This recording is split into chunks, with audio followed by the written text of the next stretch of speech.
बिस्मिल्लाहिर्रहमानिर्रहीम, अस्सलाम वालेकुम जी। मैं नजमुल हसन बाजवा हूं। आज 9 अक्टूबर है और बुध का दिन है।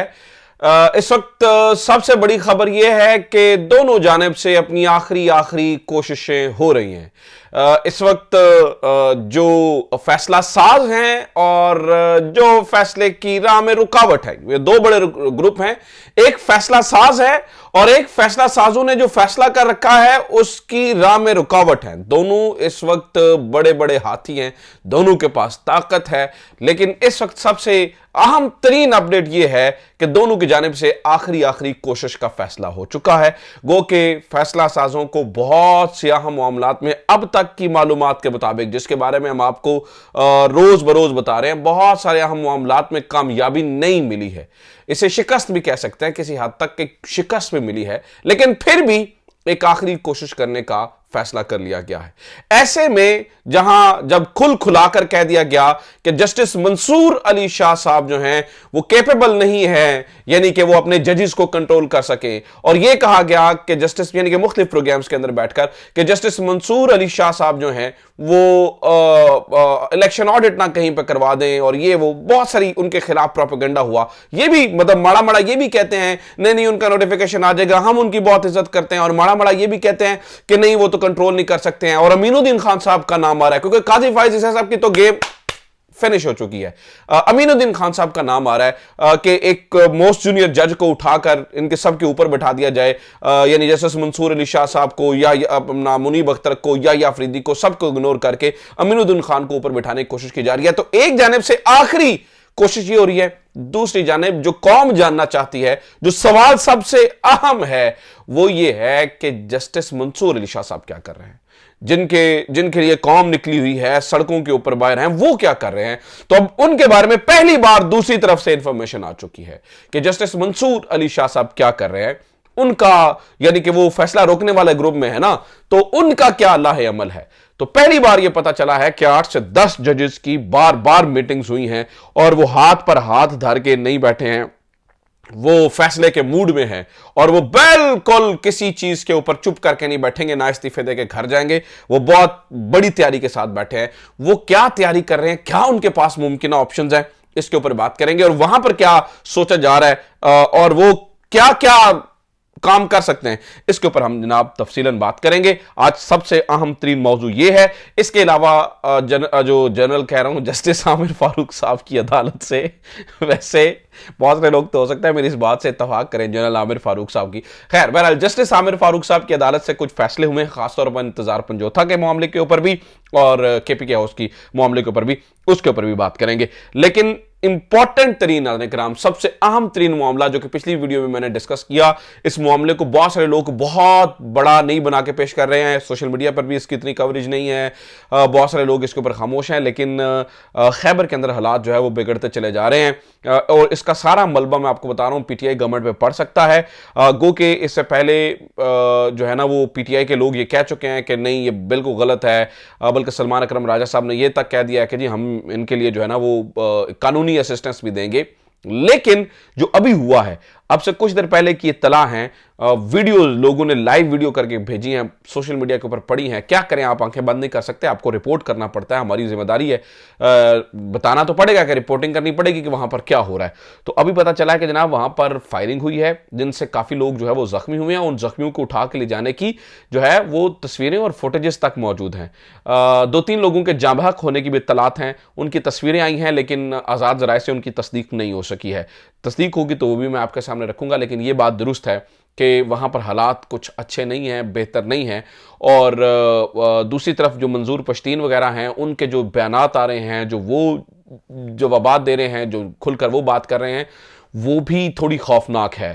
तो कहने का मतलब ये भी नहीं, वो कह रहे हैं कि हर सूरत जो है ना वो यहाँ पर जरगा हो गई होगा, जिरगा है या जरगा है, जो भी इन्होंने उसके लिए लफ्ज़ रखा। बहरहाल इस वक्त सूरत हाल बहुत आउट ऑफ कंट्रोल नाज़रीन जा सकती है। इस चीज़ के ऊपर मुझे लगता है कि तहरीक इंसाफ को थोड़ा सा कान धरने की ज़रूरत है, थोड़ा सा और ख्याल करने की ज़रूरत है, थोड़ी सी चीज़ें गौर करने की ज़रूरत है, क्योंकि ये ना हो फिर पुलों के नीचे से बहुत सा पानी बह जाए, फिर बाद में हाथ मलने के अलावा कुछ होगा नहीं। खैर, आज कुछ इन्होंने तब्दीलियां की भी हैं। जैसे मैंने आपको बताया था ना कि प्रपोज्ड एक अमेंडमेंट है इलेक्शन पुलिस एक्ट 2017 के अंदर, तो वो उन्होंने कर ली है। 18 और 19 ग्रेड के तबादले जो हैं वो पुलिस अफसरान के अब जो है वो वज़ीर आला का इख्तियार होगा। बहुत सारी पावर्स जो है वो आईजी से लेकर वज़ीर आला के पास आ गई हैं। लेकिन यहां पर जो अभी मैं बता रहा हूं ना खैबर में हो रहा है, उनसे आप मुकम्मल जान नहीं छुड़ा सकेंगे। पख्तूनख्वा की गवर्नमेंट के ऊपर सवालात आएंगे। गो के पख्तूनख्वा की गवर्नमेंट का ये मौक़िफ़ है कि ये जो कुछ करवा रहा है मोहसिन नकवी करवा रहा है, और जो कुछ करवा रही है वफाकी हुकूमत डायरेक्टली जो है वो चीफ सेक्रेटरी को अहकामात देकर करवा रहे हैं। हमारा इसमें कोई लेना देना नहीं है। देखते हैं कि दूसरी जानिब से क्या इस मामले को, इस पॉइंट को बाय किया जाता है या नहीं। इसमें तो कोई शक नहीं है कि पख्तूनख्वा की गवर्नमेंट ये नहीं चाहती उनके ऊपर क्रैकडाउन करना, या फिर जो गणापुर है वो ये नहीं चाह रहे हैं। लेकिन देखते हैं इसके ऊपर बाकी क्या होता है। अच्छा जनाब, अब आ जाते हैं जरा मेन खबरों के ऊपर कि यहां पर काजी फायज ईसा साहब तो खल्ली वल्ली हो रहे हैं। काजी फायज ईसा साहब की कहानी तो खत्म हो रही है। काजी फायज ईसा साहब जो कि बहुत ज़्यादा कंट्रोवर्शियल हो चुके हैं। मैंने बताया मोहम्मद मालिक साहब की भी खबर थी कि ऊपर ये फैसला किया गया है कि काजी फायज ईसा साहब अब बहुत कंट्रोवर्शियल हो चुके हैं, तो लिहाजा उनको रखने का फायदा भी नहीं है। अब प्लान बी है। प्लान बी है कि अमेंडमेंट फिर भी करते हैं, अमेंडमेंट्स करनी चाहिए, ठीक है, अमेंडमेंट्स फिर भी करते हैं। कभी मतलब ये खुद कंफ्यूज हैं, कभी कहते हैं ठीक है 25 के बाद तक कर लेंगे। देखिए रोज इस तरह की मालूमात आती है जिससे लगता है कि केओस है, इनका कुछ भी पक्का नहीं है, कुछ भी डिसीजन नहीं है, सारी कोशिशें करेंगे, एंड तक कोशिशें करते रहेंगे। कल तक हमारे पास ये खबरें आ रही थी कि ये जो है ना वो मंसूर अली शाह को नहीं छेड़ेंगे, 25 के बाद छेड़ेंगे। अच्छा, अब नाजरीन कराम ये पता चल रहा है, ये चीजें सामने आ रही हैं, इस बात का अंदाजा हो रहा है कि ये मंसूर अली शाह साहब के ऊपर भी अभी मतलब मुकम्मल तैयार नहीं बैठे हैं। और अब ये काजी फायज ईसा साहब तो चले, उनको तो अल्लाह हाफिज कर रहे हैं, उनकी जगह अमीनुद्दीन खान साहब को उन सब के सरों पर बिठाना चाहते हैं। और वो किस तरह से कि मंसूर अली शाह साहब को कहा जाए कि भाई आप चीफ जस्टिस सुप्रीम कोर्ट बन जाएं और अमीनुद्दीन खान साहब चीफ जस्टिस ऑफ पाकिस्तान होंगे। लिहाजा इसके लिए अभी गवर्नमेंट ने अभी कुछ देर पहले एक ऑर्डर जारी किया है, और वो ये है कि वो अपने तमाम एमएनएस को वापस बुला रहे हैं जो कि बैरून मुल्क हैं। हालांकि ये भी खबर दुरुस्त है कि कुछ नून लीग के एमएनएस या गवर्नमेंट के एमएनएस जो हैं वो पाकिस्तान तहरीक इंसाफ से भी राब्ते में हैं। बहरहाल, लेकिन जब साइयों ने फैसला कर लिया, ताकतवरों ने फैसला कर लिया, तो फिर इनके लिए थोड़ी सी चीजें मैनेज करनी मुश्किल हो जाएंगी पीटीआई के लिए। गवर्नमेंट के पास हमेशा से अपर हैंड होता है, क्योंकि साई जो है वो साथ, तो जब मैनेज करने वाले साई साथ होते हैं तो फिर थोड़ा सा चीजें थोड़ा मुख्तलिफ तरफ जो है ना वो चली जाती हैं। तो अब ये तो वो तैयारी हो रही है, एक आखिरी कोशिश होगी। मुझे नहीं लगता कामयाब होंगे, लेकिन आखिरी कोशिश होगी। तो सवाल ये है फिर मंसूर अली शाह साहब क्या कर रहे हैं, उनकी टीम क्या कर रही है, उस बारे में नाज़रीन कराम आज इतलात आई है। सदीक जान साहब ने भी ये खबर दी है। मैंने इससे पहले आपको कुछ मीटिंग्स की, 2 मीटिंग्स की खबरें मैंने भी आपके सामने रखी थी। मैंने कहा था मीटिंग हुई है, जिसमें मैंने कहा था जी 10-11 लोग हैं, 8 से ज़्यादा है। सदीक जान साहब की खबर है 8 लोग तो हैं। मेरा मानना यह है कि जो इतलात थी, क्योंकि मुझे थोड़ी पहले से कुछ चीज़ों का पता था, तो 8 से ज़्यादा लोग हैं। लेकिन बार बार मीटिंग्स हुई हैं, बार बार मीटिंग्स हुई हैं मंसूर अली शाह साहब की क़यादत में। इन तमाम जजेस ने बैठकर यह फैसला किया है, ऐसे नहीं चलेगा। अगर अभी वो कह रहे हैं कि हम जल्दी जल्दी, इसलिए क्योंकि बहुत सारे सवाल कर सकते, अगर उन्होंने कुछ करना ही था तो जब ये 2/3 वाला चल रहा था, ये 63A वाला, उस वक्त उन्होंने क्यों नहीं किया ना, ठीक है, तो पहले बोल लेते। लेकिन इन जजेस का ख्याल यह है कि ऐसा ना हो कि अभी वो ऑलरेडी ऑटोमेटिकली हो ही ना रहा हो मामला, यानी कि वो एक्सटेंशन या कोई ये वफाकी आईनी अदालत और ये सारा कुछ नेचुरली ना हो नंबर्स की वजह से, और हम कोई इतना बड़ा केओस पैदा कर दें कि जिससे फिर मुल्क को नुकसान हो जाए। इसलिए ये जजेस चुप हैं। लेकिन इन जजेस ने एक फैसला किया है, अगर बात उस पॉइंट तक आ गई, अगर बात उस मामले तक आ गई कि जहां पर आइन बचाना, अदालत बचाना, इदारा बचाना, अदलिया बचाना मकसूद होगा, तो फिर हमें कोई फर्क नहीं पड़ेगा। अब इनके पास मुख्तलिफ ऑप्शंस मौजूद हैं।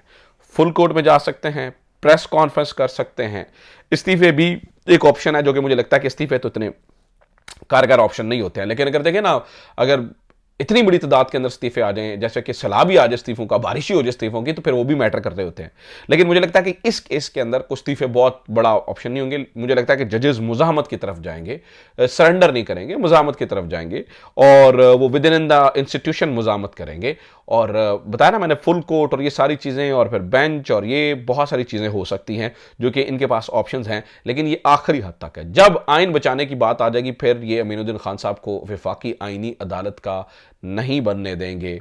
चीफ जस्टिस, अब तक इन्होंने तो ये तय किया है, यानी कि ऐसा तो नहीं होगा ना कि किसी को थोप दिया जाए और वही बेनिफिशियरी हों। देखिए ना, 63A की जो ऑर्डिनेंस है उसका बेनिफिशियरी पहले काजी फायज ईसा, दूसरा बेनिफिशियरी अमीनुद्दीन खान। तो पहले उनको चीफ जस्टिस बनाने की कोशिश करते रहे, एक्सटेंड करने की, अगर वो नहीं हो रहे हैं तो अमीनुद्दीन खान को बनाने की कोशिश कर रहे हैं, तो ये सारी चीजें नहीं चलेगी। मंसूर अली शाह साहब बड़े क्रेडिबल जो वो हैं जज हैं, और वो वाहिद जज है जिसने बगैर पूछे बगैर मांगे अपने एसेट्स और जितनी टैक्स फाइल्स हैं वो अपनी प्रोफाइल के साथ सुप्रीम कोर्ट की वेबसाइट के ऊपर डाल के रखी हुई हैं। इसके ऊपर मैं अलग से एक वीडियो करूंगा और बताऊंगा कि वो कितना क्रेडिबल जज है। तो बहरहाल यहां पर तो ये सूरत हाल है और वो बिल्कुल कॉम्प्रोमाइज नहीं करेंगे। मंसूर अली शाह साहब हाथ पे हाथ धर के नहीं बैठे हैं।